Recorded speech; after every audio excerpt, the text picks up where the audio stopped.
سوري. طيب معنا أسام من الكويت. السلام عليكم ورحمة الله. وعليكم السلام. تجعلوني أكمل أم تبينوا أخلاق الصفا مثل كل مرة؟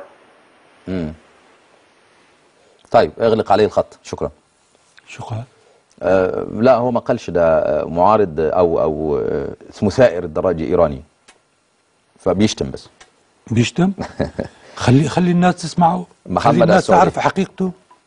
لا نضيع وقتنا مع هذا التافه، فهو تافه ودائما ما يتصل عليه. خلي الناس تعرف حقيقته. انه ما هو شو عم يفكروا. تربية حسينيات، خلي يفكروا شلون ليس تربية أهل البيت. واخد نعم. بالك أستاذ عبد، يعني أهل البيت قال علي بن أبي طالب رضي الله عنه وأرضاه في نهج البلاغة: لا أرضى لكم أن تكونوا سبابين ولا لعانين. نعم. هم يتربوا في الحسينيات، فيها من الأرجيلة ما فيها من الحشيش والمخدرات الذي يسمعون به، فيه من الدعارة والخنا والزنا وغير ذلك. فهذا الرجل تربية حسينيات فلا نلتقي به. معنا محمد السعودية. السلام عليكم. حياك الله يا استاذ محمد. حياك الله. خميني وغيرهم من المقبورين الهالكين، وأنتم ترجون الجنة ورضاء العزيز القهار. فحي الله الأبطال في سوريا. فيصل السعودية. السلام عليكم. من الذي عنده أخلاق؟ شكرا.